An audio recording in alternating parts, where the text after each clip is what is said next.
we became very captivated with Cornish place names, but neither of us have ever written about them, so we decided to do something on that. So I got a big list of Cornish place names in a spreadsheet. John got a random number generator, and we kind of played a game of Cornish roulette. Roulette, yeah. So we put them in dialogue for you. Stoke Clinton.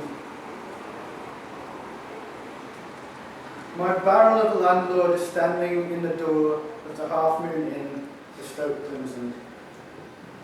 He is holding a formal distance between his brother and himself, who himself is holding his baby, and trying to regain the attention of a distracted Jack Russell throughout their conversation. He has long since traded in his flat cap for a straw boater, but my barrel of a landlord still wears his proudly. The sign painter, my husband, is an alcoholic, and his shabby playbill flourishes as seedy and out of keeping. But, well, he's a lecherous man, but not unkind, quite naive. And he does paintings of Kit Hill in the summer. My barrel of a landlord gives him 2 pints on the house every time he does the blackboards. Menheniot, Sanctuary of Neat. Perhaps this pint-sized pescatarian saint was visited here by Alfred for his counsel. Or maybe this was where the angels came with messages about how many fishes he could eat per day. Yet the well would stay replenished, and the body whole and soul intact. Perhaps he couldn't even stand the smell of fish. But how do you decline an angel's diet?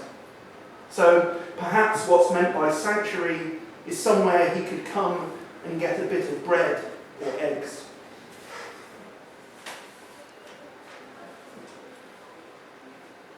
Goonhilly Downs. A small moon has split on Goonhilly Downs. This is not the splitting of the moon, in which one great slab half rests on one side of the mountain, the other behind the mountain. But the splitting of a small silly moon, maybe Betsy or Walter Math, which has crashed down here. Here on the lizard among Cornish heath and willow fen, scattering adders and stone chats over serpentine fabrics between ponds and barrows.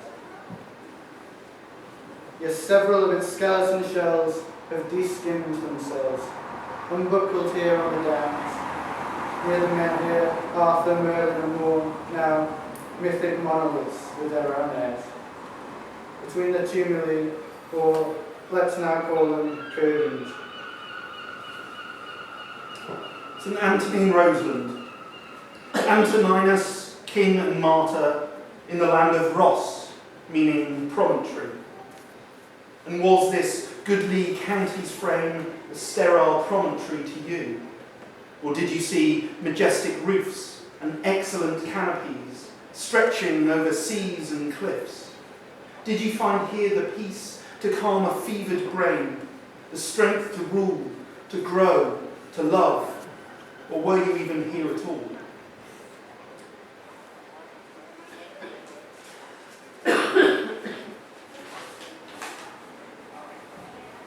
Wade Bridge. And again I say unto you, it is easier for the camel to pass between White Rock and Trennant Grip than for Cromwell to enter the King's Chapel. Or so it would have been before Loverbond built the bridge, back when it was just Wade. No, by then it was wide enough for some 500 dragoons and 1,000 horsemen, and Cromwell claimed the bridge between the salt marshes, now reclaimed for playing fields and a car park. Now between Gondina and Guineaport, the crooked one wrangles, alien head and not welcome here, floating used legendary chow mein packets drifting over parliamentarian water teams. Pond Swamp, forgotten England. Luxeulian, sacred enclosure of St. Sulian. A 6th century abbot, cloistered, like when all 8 tiles surround the monastery in Carcassonne. And we, the Cornish and the French, are not so different. Or are you a Welsh variant of Julian, become son-born, and we, the Cornish and the Welsh, are not so different, and would that we were closer still? And or were you Scottish, Irish, Dutch, German, Swedish, Danish, Greek, Spanish, Belgian, Italian? Despite what you have lately heard, we are not so different.